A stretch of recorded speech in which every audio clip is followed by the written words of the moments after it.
Inland Talk Express.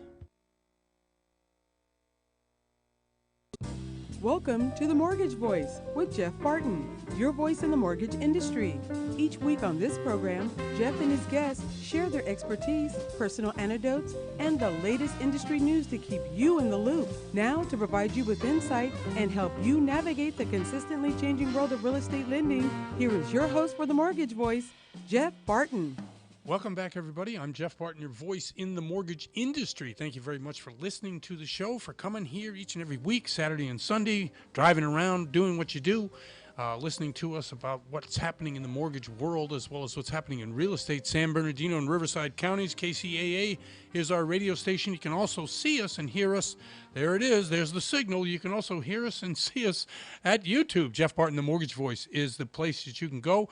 Jeff Barton, the Mortgage Voice, has been there for a long, long time. And the solutions that you see and hear on today's program are probably repeated many, many different times during the last year and a half. We've had a volatile market in the sense that we've had rising interest rates on mortgages, rising interest rate from the Fed.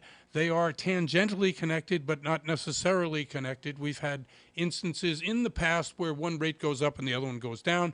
Currently, we are seeing both rates go up, and we see mortgage interest rates at about 7%. I have a little bit of a history lesson on that, too, as to why the mortgage market and the real estate market today, even though the 7% was really around about 20 years ago for about a decade, why that particular market and the scarcity of houses in today's market is different from that market. I'll get into that a little bit later. Anyway, I am Jeff Barton, and this is The Mortgage Voice. Change in our life and what is happening out there for us in the housing market. Change is different and difficult for many people, whether it's change by having young children go off to school. I know how difficult that is for any family experiencing that. Yes, it's exciting, but if you go from a full-time person at home doing childcare to now whereby you have 2, 3, 5, 7 hours a day by which you have free, it's a little bit scary. Why? Because the role by which you play in one world is different than it is in another world. What I mean by that is we've had a lot of requests and demands and really orders for workers to go back to the office. This is affecting many, many people. We had in my own business, United Wholesale is one of the companies that is making, workers come back to work. I know that several of the large banks, whether it's Chase or whether it's Wells Fargo or whether it's Bank of America, are having all their workers come back to the office. There is a flex work adjustment that workers who have been one way now have to go back and do something different, and how that affects people psychologically and what to do about it if you're in that particular position. Dr. Bertoli will be with us today to talk a little bit about that. And I say talk a little bit because, I don't know, we in the radio world, we seem to all talk the same talk at certain times. There was, in years past, I don't know if you remember, the lockbox. Remember the lockbox back when Gore was running for president? Well, of course. Everything was in a lockbox, the Social Security lockbox. Everything in the way that people talked about it had a certain vernacular. Well, that's true in the radio business and what we do as well. And I try to get away from that. Mostly it's about trying to fill the air with my voice, which learning from many of the people out there who do this way better than I do. Air is not bad unless it's followed by stupidity. Now, we try to listen to many different aspects of what's going on in the economy. I listen to a lot of Bloomberg TV as well as Bloomberg Radio. I find that their coverage is even, it's fair, and it challenges most of the perspectives out there by differing opinions from different phases. Often they get guests on the show, as we do here, that come from a certain company and they're trying to sell a certain thing, whether it's a stock price or whether it's a certain viewpoint that the country is going a certain way. Larry Summers is a perfect example of a guy who gets paid to go on Bloomberg. He was a part of administrations past in the presidency, in the presidential administrations. But as a paid consultant to come on, he has a certain viewpoint, and he's really brought on air to stir the pot and to make controversial and ratings-driving statements. So in our business, what we do here is we try to bring on people who can present products to you, things that you will need. Like if you're in a situation right now where you're at a 3% mortgage, you have $200,000 equity in your house, and you need to either pay down some credit card bills, or you need to send somebody off to college, or somebody is about to enter a long care health facility, and you need money. So the practicality of that is, okay, what are the options out there? So this is what we do here in trying to bring to you, even though the people we bring on, yes, they'd like you to call them up and use them. But the information is sound, because there's only a few ways that you can do certain things in the mortgage business. And because of the rising rates, both by the Fed and tangentially the mortgage interest rates, which are now above 7.5%, or close to 7.5%, the choices for you and how to get money out of your house or how to refinance or purchase is limited. The choices are limited. And even the ability in the choices that are limited are getting harder because banks are nervous. Banks are always nervous anyway, but in certain markets, they get even more nervous, which means the lending standards tighten. Credit score requirements go up. Down payment goes up. The amount of documentation needed for the loan goes up, which is why when we bring guests to the show that talk about alternative ways to do financing, usually costing you more, but a lot of times presenting you with a greater variety of options. And these are the things, the way by which you see your particular situation with this show and how we present the information can be of help to you. So that's really what we've been trying to do here for, 10 years. Some days we're good at it, some days we're not so good at it. But we always present some sort of opinion as to what I think is happening both in the marketplace and in the economy in general, how it might affect your decision-making process. Certainly these macro issues affect lenders. There's big 5 or 6 or 10 different lenders out there, whether it's Wells Fargo, Bank of America, Citibank, or Chase Manhattan. All of these banks are the huge buyers of mortgages, but not necessarily the originator of mortgages.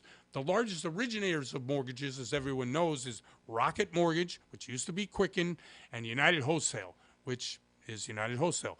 Both of those companies went public during the last 18 months. That's significant because the ability of those companies to be flexible in both what they offer you and how they do their business is limited because of the public nature of the way they have gone to the markets and gotten money from selling stocks. Other companies had also gone public, not doing as well, Loan Stream being one of them. If you are looking for a mortgage and you want to have the greatest flexibility with the customers you're talking to. Now, two things. United Wholesale and Rocket are easy to use for your lender. They're easy to use for your broker. If you go to a lender, a smaller lender, if you go to a broker, mortgage broker, these two platforms make it very, very easy. However, for you may not be the absolute best rates possible. And because of the fact that rate is king when it comes to down payment, when it comes to monthly payment, you need to know that you're getting the best possible rate for your possible situation. Those two lenders may not be the ideal choice, even though they're easier by which to operate for the person who's originating the loan. And when you're searching, you need to have a company that you look and search with for whoever you use that not only can utilize the ease by which United Wholesale and Rocket can present you the best choices, but that actually is the best choice. And to know that, you just have to be bold and say, look, is this the best choice for me? Now, one of the things about being a consumer in the mortgage world is that we have, 1,000 or so lenders out there, and they're constantly changing. And some go out of business, some stay in business. But for the most part, the rates that you get can be all over the board. For instance, I'm going to quote you today, 7.33 30-year fixed. Now, I know you can get below 7.33, but I also know that some lenders are charging 7.5. Now, a tenth of a point, 50 basis points, whatever it is, it will affect you, obviously long-term, because every month you're going to have to pay more money if it's higher and less money if it's lower. So those choices that you make make sure that you are asking the questions, is this the best rate for me, or are you going to convenience because it's easier on you? I'm Jeff Barton, your voice in the mortgage industry. Really appreciate you listening to the show. We'll be right back. You're listening to The Mortgage Voice with Jeff Barton. We'll be right back with more in just a moment. For more information on today's topic, email Jeff Barton at info@malibufunding.net. Now, back to The Mortgage Voice with your host, Jeff Barton. Welcome back, everybody. I'm Jeff Barton, your voice in the mortgage industry. Thanks very much for once again listening to the show. You know, we're on a number of different channels and a number of different podcasts around the country. We're on, I don't know, 5 or 6 or 7 or 10. Anyway, we have a list of those podcasts. If you can't see this or hear this through either YouTube or KCAA.com, Darryl, do you have a list of those for me, please? Sure do, Jeff. It's Apple Podcasts, Spotify, Spreakers, Stitcher, iHeartMedia, Radio.com, YouTube, Podclips.io, and The Mortgage Voice. Okay, Podclips.io, a great place that you can go in which you can centralize your podcasting desires. Now, everybody is podcasting nowadays. I took a kind of a brief survey on radio. I listened to a lot of talk radio just to get better and also get informed as to what's happening out there. Everybody I hear, whether it's a guest or a particular host, got a podcast. So if you don't have a podcast, you're nobody. The question of how you can reach people and how you can get them, well, my name, Jeff Barton, is all over these podcasts as well as all over the internet. The Mortgage Voice is the way we handle how you do your searches. But if you're interested in doing all that and going and finding me, please listen or just come to me directly, Jeff Barton. We have a great website. It's themortgagevoice.com. You can go there. You can look, see, and hear all of our guests. You can contact them directly as well as see and hear the show. So Jeff Barton, The Mortgage Voice on YouTube and themortgagevoice.com. Great places where you can go and hear and see what we do. I am Jeff Barton again. This is The Mortgage Voice. Let's get to News to Use, the section that we bring to you different tidbits and central themes from what's happening in the mortgage interest rate. And we start off always, as always, with the 30-year fixed rate at 7.33 today. The 15 years at 6.70. FHA is at 6.8. 6.82, I think is what it says. The jumbo rate is at 7.35, and the 5/1 ARM is at 7.05. It's interesting, we now have the 5/1 ARM less than the jumbo. The jumbo, as I have spoken about over the last month and a half, maybe 2 months, nobody wants to do the jumbos anymore because a lot of those banks that did jumbos during the low interest rate environment are having some real difficulty in trying to sell off and monetize those particular whether they be the loans themselves or bundled into bonds. If you can go to the treasuries right now and almost get 5% on a 2-year or a 10-year, why would you buy a 3% mortgage-backed security? You just wouldn't, because the money's the money, right? Why not get the extra 2%? So a lot of those lenders are having some difficulties trying to figure out how they're going to get more money to be able to lend out so that they can take advantage of 7.5% mortgage interest rates on 30-year fixed rate loans. It's interesting. I thought a lot about mortgages, and because in the state where I live, in California, like everybody here, like you out in San Bernardino and Riverside counties, you look at those lotteries that come, and sometimes you see there's $1 billion or $1.5 billion lottery out there. And I got to thinking, I said, well, what would I do if I had that kind of money? I mean, I don't really desire or want a lot. I have a lot of willingness to share whatever I have.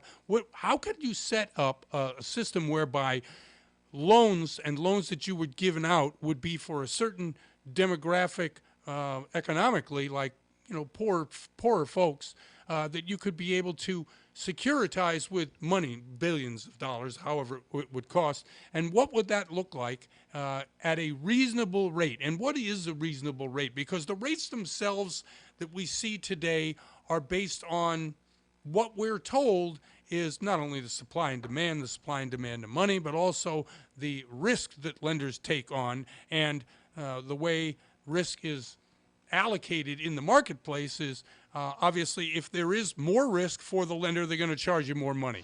So if your interest rate is 600 versus 700, you're going to pay more and you're going to have more down payment and your rate's going to be higher. That's always the way it's worked. And I always thought, well, yes, this is good for the banks themselves, and I agree we need a very sound, strong banking system in order to really keep the thing going.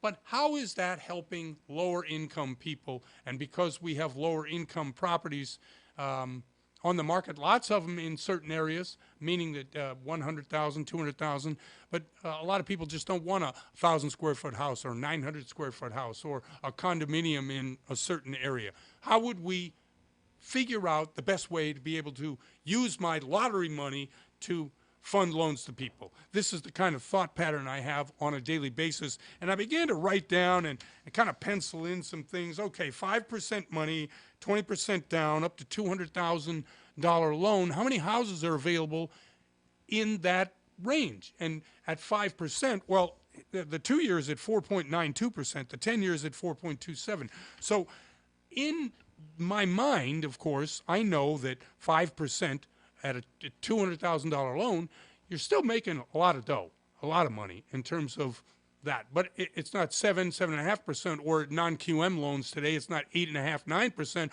or at hard money, it's not 12.5%, 14%. So because the annual return is a lot less, but it would be secured with housing, it would be secured with lower payment for people who couldn't afford a higher interest rate, but it would allow more people into the market. And then, of course, you get into, okay, are there enough houses, as I had mentioned earlier, in that price range to be able to do that? But nobody comes to the marketplace wanting to make the least money possible. It's just not a business model I've ever heard of. It's not something that somebody says, okay, this would be good for everybody. Now, back in the day, now when I say back in the day, in let's say the 60s or the 70s, it was a little different because the market was different. Not only the market was different, but the way homes were priced and how homes were being built was also different. So there was an article in Yahoo talked about the difference between what it was 20 years ago. Now, granted, that wasn't the 70s, but let's say in 2000 versus what it 2002 versus 2022 or 2023. Why is the market so different today than it was back then, even though the interest rates, and given the fact that interest rates in 2002 had been at exactly the same place we are now for about 10 years? Why is it that the affordability and the number of houses on the market were so different then than they are today? The exercise is interesting because there are different ways to do mortgages and mortgage interest rates and how it is. Now, I know you're out there and you're thinking, why am I listening to this when I'm really only looking for a house to be about $300,000 and about a 6.5% mortgage? Well, to get to that, you have to understand where we came from, where it is today, and why we're so stuck where we are today. Back in those days, prices were the way they are because of strict supply and demand.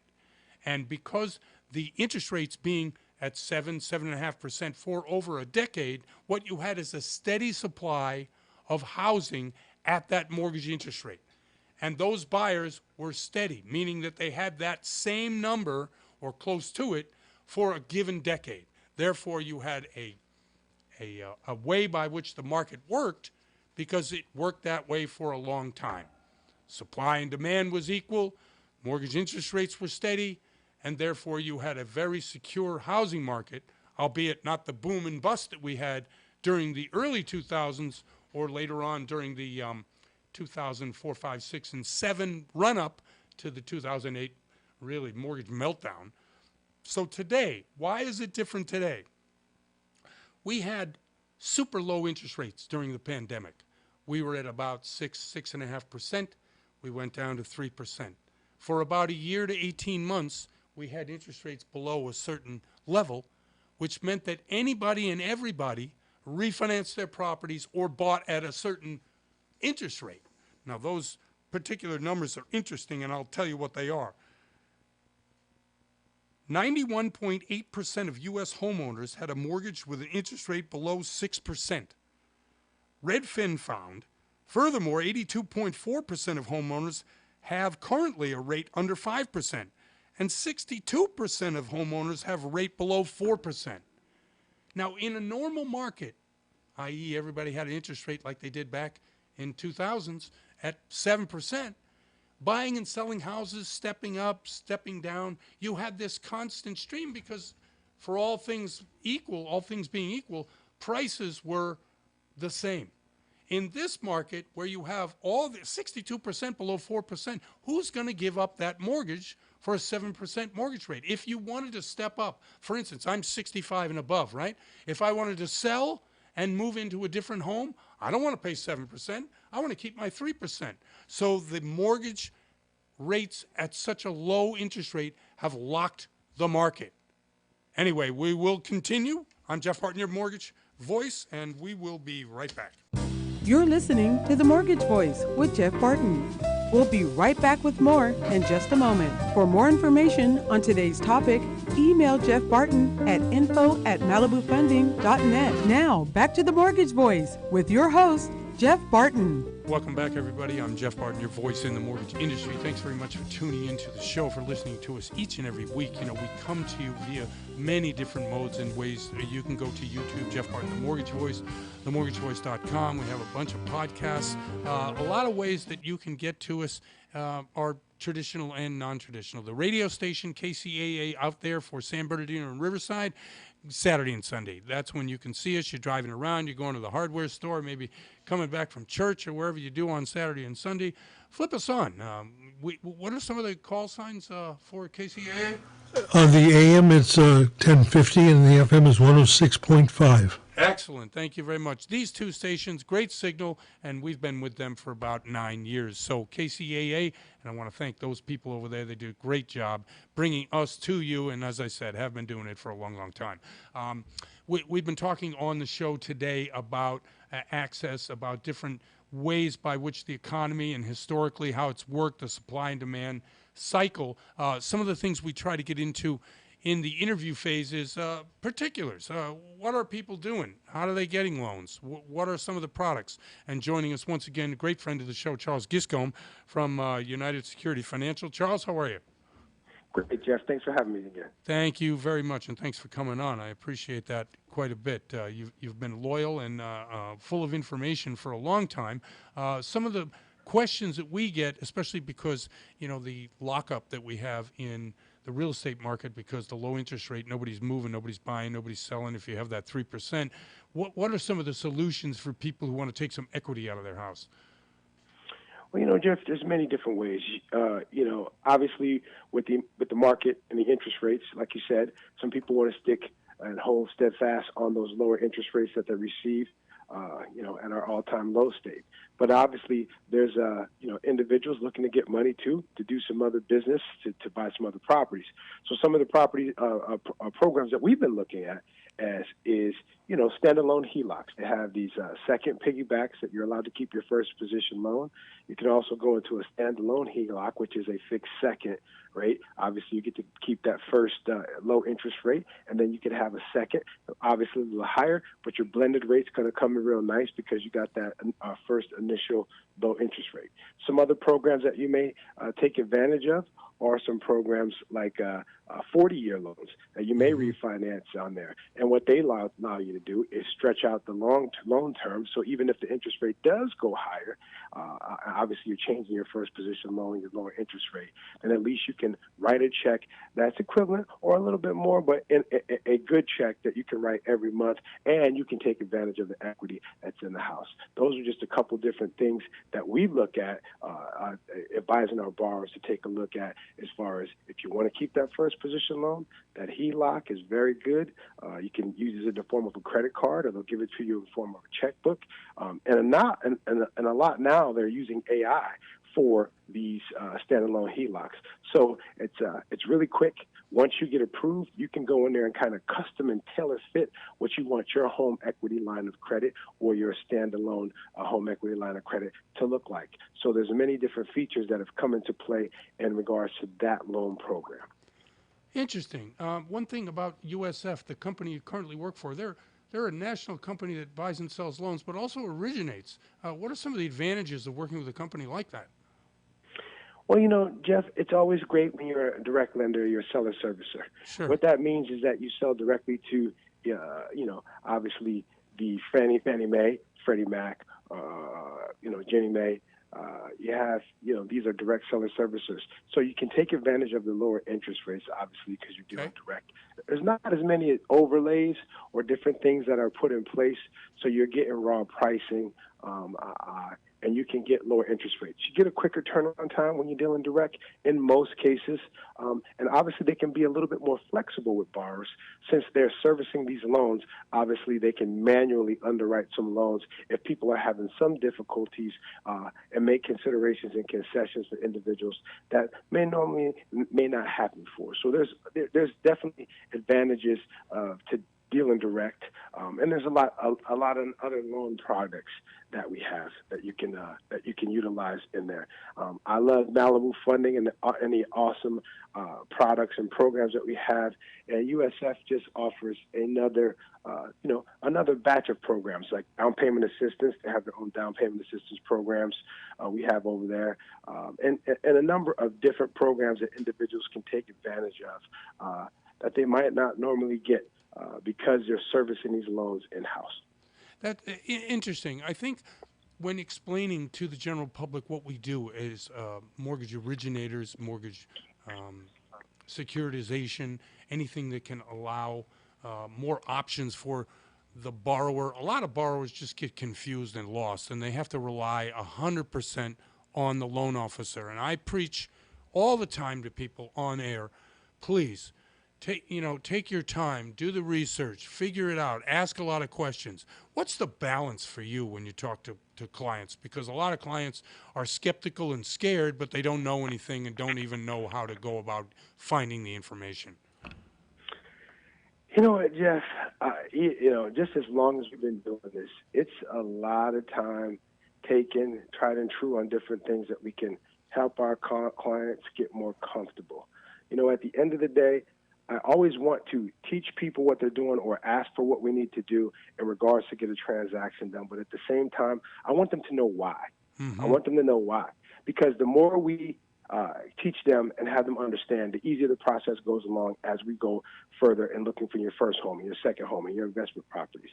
So obviously, we're working really hard out here to give them the service that we want to provide. But at the same time, this is also a patient person's business as well. That's all I can really say to be more knowledgeable. And as a loan officer and an originator, you have to take the time out, to sharpen your skill set and make sure that you're taking some time, because it's also some book knowledge that you're going to have, mm-hmm. and just understanding of all the products, programs that are available. And you have to be able to translate that to your client and layman's form. So you have to be able to break it down into basic forms, because sometimes, and most times, that's the way you can turn a client off. If you're speaking above their head and not breaking it down for them and making them understand, sometimes it comes a little intimidating. It's a way for you to quickly lose clients if you don't take your time. No, I agree with that. And I think what you do and how, you speak with people, you take that time and really lay it out so that people not only understand what they do, but they accept whatever. And sometimes it's not the best news. Sometimes you have to tell, hey, this is going to cost you some more, or we can't do that because the program itself changed. And that's absolutely okay, as long as it's been a process all along where information is easily transmitted as well as accepted. I think that's as important. Completely agree with you, Jeff. I always say good news, bad news, indifferent. Right. You have to keep them informed. You have to tell them what the choices are. At the end of the day, a lot of this stuff is out of our control. The only thing that we do have control over is understanding why it's happening and what it means to that individual and their particular loan structure and situation. If there's alternative options that we can provide them, even in crisis market, that people believe, that's the best they can ask for. The truth, the honesty, the understanding. We always try to deliver that. Always have, and that's why we've been doing this for as long as we have, Jeff. And right. I'm very appreciative. Okay, so the products. Now we have about a minute and a half left. Now, products in the non-QM space, we haven't touched on that today. I know that the price is a little bit higher, but the qualification for those loans is a little less documentation. Tell us a little bit about that, too. Absolutely. Many different forms of non-QM loans. For those who don't know, non-QM loans are non-qualified mortgages. They're less strict, less red tape. Some of these products don't provide so much by Trader and RESPA. A lot still do. But qualification is a lot easier for individuals who wouldn't normally think that they would qualify. Individuals that don't have traditional financial structure, meaning tax returns, W-2s, and paycheck stubs, can find themselves in a non-qualified mortgage that will allow them to qualify with some other alternative options that may be easier for them to attain.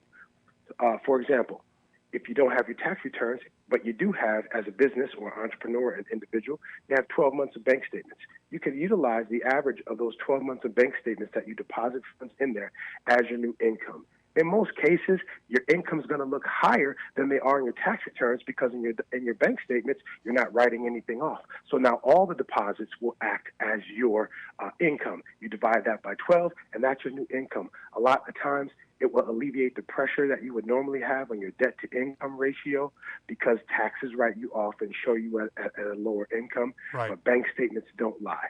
The other things that you can utilize profit and loss, a CPA. If you have a CPA and you're doing business, you can do a profit and loss statement that will show you what your income is. It's almost like more of a less doc loan just to show that you're making the income and you have the ability to repay the ATR you hear us talk about all the time. All right. There's also DSCR loans. These are loans if you're buying investment properties. As long as that property can debt service and you have market rent comparables that will show that this will debt service, this loan is easy to get into as well. With a DCR ratio of 1% or above, you get qualified for a loan. Obviously, we have to go more in depth on explaining that to people, but these are all options that are out there for individuals who feel like they don't have the traditional financial structure and don't feel like they have the means to get into a transaction, but you really do. There's options out there. The beautiful thing about non-QM loans, they can go up as high as 90% LTV. That's amazing when using bank statements and be able to put 10% down. The beauty of that is these loans can go up to $4 million. They don't have any loan limits like the traditional mortgages do. They also don't have any mortgage insurance. So these are little things that will cut down your payments so that when you're making payments, even though in this higher interest rate market, you still can stroke a check, still be confident and know that you have a fair deal and that you can be qualified out there. That's excellent information. I'm sorry. I wish we could continue. We're just up against the clock. Could you shout out a way by which people can get in touch with you about some of these great loan products and about, obviously, a great loan officer to help them? Absolutely. You can get in touch with me at cgiscombe@usfwholesale.net. That's cgiscombe@usfwholesale.net. And you can always reach me on that same old Las Vegas 702-328-5191. Excellent. Charles, thank you very much for coming on. Great interview, and I really appreciate it. Jeff, I appreciate you having me always. Oh, excellent. That's Charles Giscombe from USF. I'm Jeff Barton, your voice in the mortgage industry. We'll be right back. You're listening to The Mortgage Voice with Jeff Barton. We'll be right back with more in just a moment. For more information on today's topic, email Jeff Barton at info@malibufunding.net. Now, back to The Mortgage Voice with your host, Jeff Barton. Welcome back, everybody. I'm Jeff Barton, your voice in the mortgage industry. Thanks very much for tuning in to the show, for listening each and every week. You know, we do bring this show to you on Saturday and Sunday. San Bernardino, Riverside counties, driving around out there, hardware store, school events, maybe a soccer game on one of those 2 days, maybe some church. You certainly can listen to us, AM, FM. We bring you some information that can be useful if you're looking to either refinance or buy a house.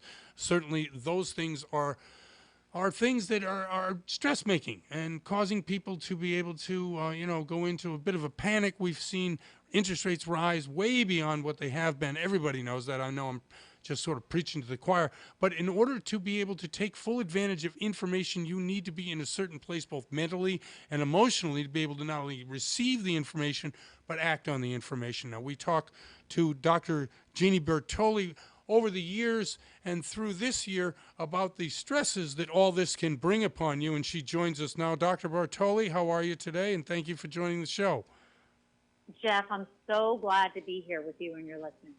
Well, thank you very much. We always come to you during times like this. We're in an interesting time economically. I know you both have a practice, but also you are a professional in the real estate world, buying and selling properties and acting as landlord in some instances. How do you see the transition that we're going through to this higher rate affecting people, the decision-making process, and what's your recommendation as to how to approach it? So from a real estate perspective, what I'm seeing is that people are they're buying less often. There's a lot more caution. There's a lot more thoughtfulness, which as a mental health professional, I can tell you it's a good thing to be methodical and thorough in the thinking. So I think this is a good thing. But of course it has the larger pressures of when to buy, when to sell, Sure. and what personal circumstances are going to influence that. You know, my son is currently just got hired. He's a campaign manager for a city council person who's running for office in New York City. And he's constantly in a state of, I don't know what I'm doing. What do I do? How do I do it? And it causes him a great deal of not only anxiety, but he sometimes gets frozen. Do you recommend a plan of action? And if so, what would that be in terms of people either entering into a purchase market or refinance market or some kind of investment? The best advice I could give is to be very serious about knowing your numbers. Okay. Really understand not only obviously your income and expenses, but also how stable is your job. You know, back in the day when it was 20 years ago, 30 years ago, job stability was sort of a given. Mm-hmm. No longer. The loyalty between employer and employee just doesn't exist in the same way that it used to. No. So I would say be very serious, have a very honest and serious conversation, and then I would pull in people that you trust to have them look at the numbers and ask, is there something I'm missing? Mm-hmm. Because often when people do try to look at their numbers, they miss things like insurance, real estate taxes, maintenance. You know, there are lots of numbers that can be missed that add up very quickly, let alone we have a much bigger consumerism in our society nowadays. So just day-to-day expenses of the lunches out and the coffees, again, things that weren't a given 20 or 30 years ago. So really understand the decision that you're making and the financial implications, because once you make that purchase, you're tied to that purchase for some years. No, I think that's excellent advice. And obviously, based on how I'm hearing you say it, meaning the tone and the way you're delivering it, this comes from a wealth of experience, your own experience in the business, making mistakes or making successes, and a track record. Novices getting in the business really have to pay attention to these details when they start investing in real estate. Yes? Yes, yes. I really started out, when I first started purchasing properties, I started out with very low price points. That's one way I did it. Mm-hmm. And even though the rent I was making was low, or actually it wasn't just the rent, it was the profit I was making was very low, so was my investment. I wanted to get my feet wet. I wanted to really understand what I was doing and get used to it without big numbers. And I think that's a mistake people often can make, is they'll buy some big property because of the big potential profits, but not understanding that a month without a tenant can erase your profits for the year. So yes, I've been doing this myself. I've had up to 7 properties. And actually, Jeff, news to you is I only have 2 left. One I live in and one that I rent out, and that is now local. I've had properties far away from where I live, but I've decided to only have a property that's just down the street from where I live. So yes, life has changed for me as well, and so has my real estate portfolio and plan. Interesting. And I was going to ask you about that, the difference between owning properties in, let's say, a distant state or another state or 150 miles away or whatever it is, but what's the difference between that and obviously the one that is down the street from you in terms of both cost and anxiety and all these other things that can come up? I've had a lot of luck with having properties at a distance. I only purchased properties when I was living there. I purchased my D.C. place when I lived in it, when I was living in D.C. But when I left, I didn't sell it. And then when I lived in St. Louis, I bought one property, I lived in it, and then I bought other properties in the same building when I was there. It's just that I never sold after I left those cities. So for me, the key, I never had that much difficulty because my probably top point in being a landlady, if you want to call it that, Mm-hmm. being an investment owner, is that I always was very selective with tenants, and I didn't go for the first person who put in an application. I knew that by not living there, there was a lot of trust and a lot less. I could see what was going on. Right. So it was very crucially important to have that tenant selection. I used my instincts. I could, again, use other people's impressions of people. But at the end of the day, I found that my instincts were the top for tenant selection. So I strongly suggest doing that right.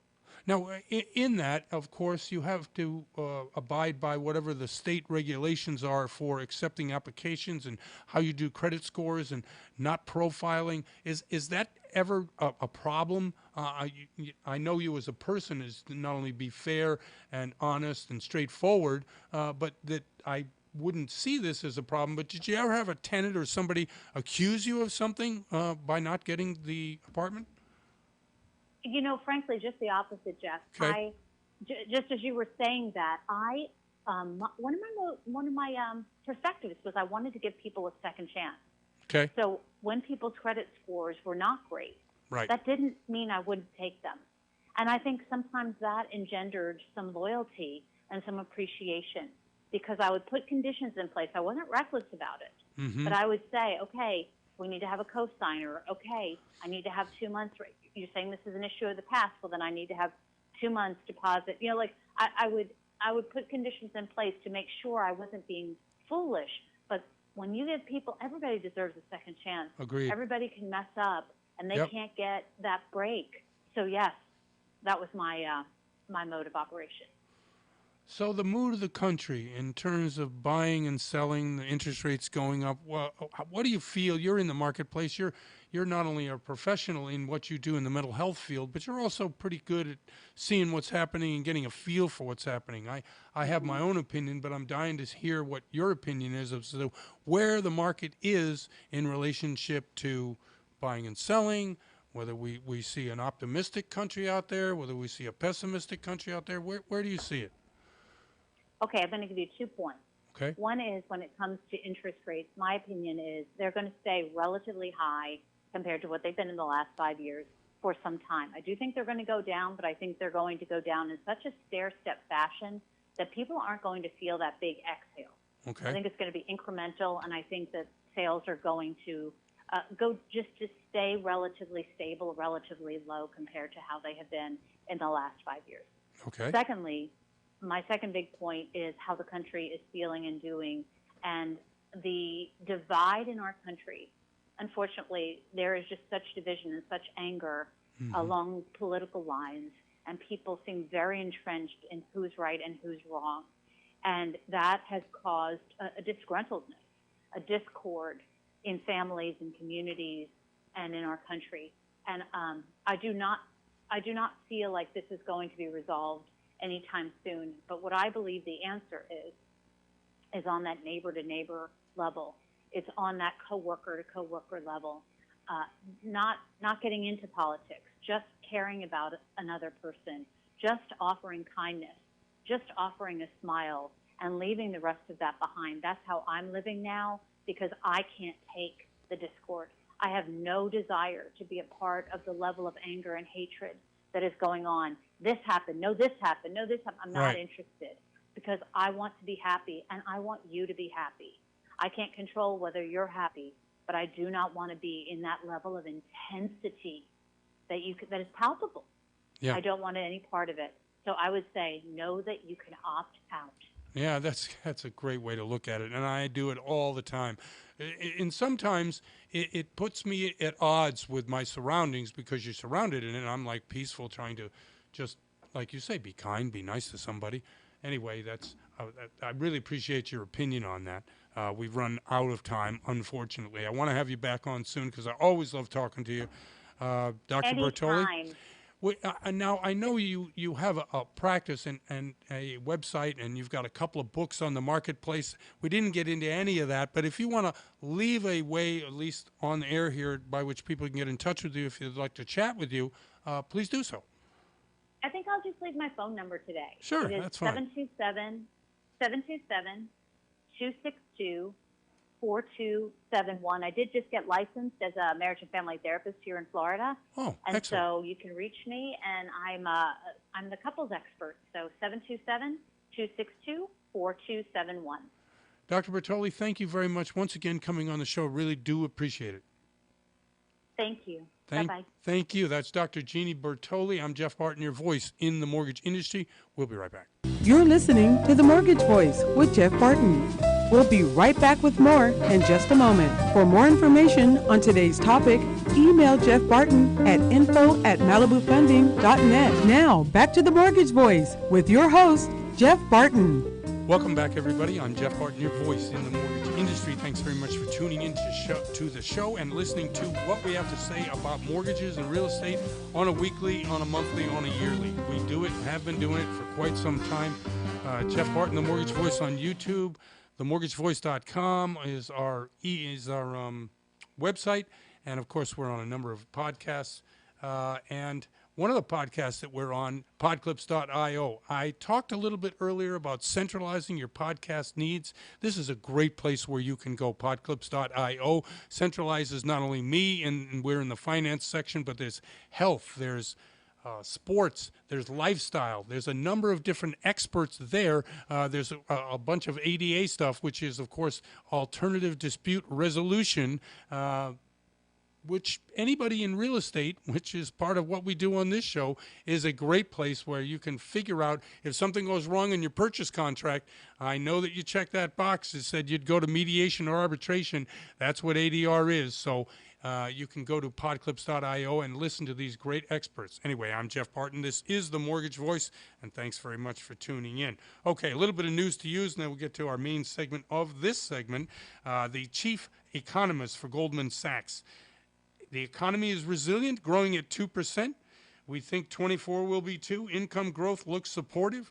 Job growth is pretty significant. Same time, labor market has gotten more rebalanced. So what does that mean? It means that not only does Goldman, but many of the economists and larger investment houses are looking to this non-recession soft landing, and next year being a pretty good year. We saw some interesting data come out this week in terms of the consumer and the consumer spending habits and how the consumer is looking at what we're doing as pretty good in the economy. Yet what we see in major polls politically, and we talked a little bit to Dr. Bertoli off air about this, is that most of the country is divided politically. So if something is really good happening, if the other party or the other person that you don't like is doing it, it's still bad, regardless of what they're doing and how it's affecting you in a good way. We've seen this happen so many times. Obviously, what we're talking about here is the economy. Is it good for you? Obviously, inflation is up. Who's to blame? We always like to blame somebody and then put somebody else in there. I think what Dr. Bertoli was saying about trying to get together and come to a center place with you, your life, and your neighbors is a much better approach to not only calming yourself, but being able to handle whatever economic issues are there for you and your family. Now, we saw last month the jobs created 187,000 jobs. Now, it's not the 287 or 500,000 it was several months ago, but it's still a pretty impressive number when you consider we've had job expansion since the pandemic has really come through and gone its course, as well as the hike in the interest rates by the Fed and mortgages. We still see jobs being created, 187,000 jobs, and the revised unemployment rate down to 216,000, which were applied this week. Now, we've seen a 4-week trend trending downward in terms of unemployment. So it looks like unemployment in general is in pretty good shape. The economy is still growing at 2% plus. That's in pretty good shape. So all of these things, if you're out there and you're looking to buy a house, what you need is steady employment. What you need is someplace where you can say, hey, look, I work here and I will work here for X amount of months, years. Obviously, they're looking for the ability to repay on any loan, and so this is a good sign for you to feel comfortable about still shopping, even though obviously the interest rates are high. Oil prices are up 25% since June. I get so incensed at the way manipulation in certain markets. This isn't a free market in terms of the oil market. How many oil companies do you know? Name 3. okay? Right. Standard, Exxon, and British Petroleum, right? They're all controlled by 4 or 5 different people who are running those companies. And if we talk about OPEC, now OPEC doesn't necessarily have a lot to do with U.S. oil production. And by the way, U.S. oil production is the highest in the world at 15 million barrels a day. That's the highest, although we consume about 18 million. So we have to import about 3 million barrels a day. Now, what happens when we have oversupply is cutting supply will keep prices high. We see the price on, let's see, Brent crude, I think it was $83. We've seen it gone up to $90, $95. Anything over $100, we're in trouble, and that's what we call inflation, although it gets meted out when we talk to core inflation, inflationary numbers. Food and energy gets removed from that particular number. So, okay, let's see, back to work, back to the office. We talked a little bit about that as well. A lot of major companies asking everybody, telling everybody they got to come back to the office. Let's see, the pandemic shifts could erase $1.3 trillion of real estate value in big cities. This is why people are being forced back to the office. Most of the banks, and I would say all of the banks and all of the investment houses, make money on the loans that were made for office buildings in downtown cities across America. If you have the option not to go into those cities, it's going to hurt the value of those buildings, putting pressure on the loans that those people who are renting in those buildings gave to the people who are owning those buildings. Meaning, you don't want to shoot yourself in the foot by allowing people not to come back to work, devaluing the product that you're loaning on, so you make them come back to work in order to make sure that those buildings are full, those offices are full, and the asset, what did I say, $1.3 trillion of real estate value doesn't get devalued. That's an incredibly important story that we are continuing to follow, obviously here at the show, but if you read it online and see it, you too can make sure that that doesn't happen, because lowering office space valuation is only going to hurt you, because if they're in trouble, the banks, I say, who are lending out on commercial, because all of these banks are intertwined. Let's face it, one bank lends to another bank. That's what the overnight bank rate is. That's what the Fed keeps raising. We have different requirements for certain banks to keep a certain amount of money on their books overnight, every night. So this overnight interest rate that is now 5.35 to 5.75%, that number is borrowed every day by banks lending to other banks because of the liquidity issue dealing with what the Fed requires them to have. The FDIC requires them to have. Anyway, so let's just move on to the next thing. Let's see, Country Garden, yes. We talk a lot about China, a lot about what's happening in China. They're very intricately, obviously, entwined in what we do here in the U.S. Most of the products that we import are from China, although the growing number is from Mexico and from Canada. But a great deal of our product and sourcing of raw materials is through the Chinese market. Country Garden was one of the largest developers in China. They did not default on their dollar bonds. A lot of these companies, when they're looking to continue to build. Now, understand, taking 400 million people from poverty, 20 years later, having them all in housing in middle-class neighborhoods, all around China, hundreds of cities, 700 projects by Country Garden alone is not an easy task. So in order to do that, you've got to get money. They raise money, a lot of different ways to raise money. One of them was in the international markets, dollar bonds. They would pay off in dollars. They would sell bonds, i.e. corporate bonds. And by the way, corporate bond season is competing with the treasuries right now. So that's why you've seen the treasuries tick down a little bit. And the corporate bond season begins and ends in this short window in September to October 15th, I believe, where a lot of this debt is sold off. That's what Country Garden is done. Anyway, they paid their particular dollar bonds, 2 of them, although they have $187 billion worth of bonds due by the end of the month. In my opinion, this is going to really continue the downward spiral in the property sector. I don't know how you fix it unless you have massive government intervention. That's not happening. They're trying to fix it piecemeal. I don't think that's a good idea. But this is a centrally directed economy. In the U.S., when there's trouble, there's a bailout, it's over. In China, this because it's continually centrally bound, and because of the last 3-4 years, we've seen the central government actually reassert itself into the central position of planning for, the economy. I think both of these things are going to make it hard. And why does that affect you? Because the prices you're going to have to pay for certain things like oil, certain things like products that you buy that are made in China, all of these things are going to drive the price up, and that's not a good thing. Anyway, I'm Jeff Barton, your voice in the mortgage industry. I didn't get to half of what I was going to say, but sorry about that. We'll see you next time, and thanks for listening. You're listening to The Mortgage Voice with Jeff Barton. For more on today's topic, visit www.malibufunding.net. Southern California's mind spring of progressive talk in Southern California. The legends you love and the best talk. Tahibo Tea Club's original Pure Pal Diarco Super Tea helps build red corpuscles in the blood, which carry oxygen to our organs and cells. Our organs and cells need oxygen to regenerate themselves. The immune system needs oxygen to develop, and cancer dies in oxygen. So the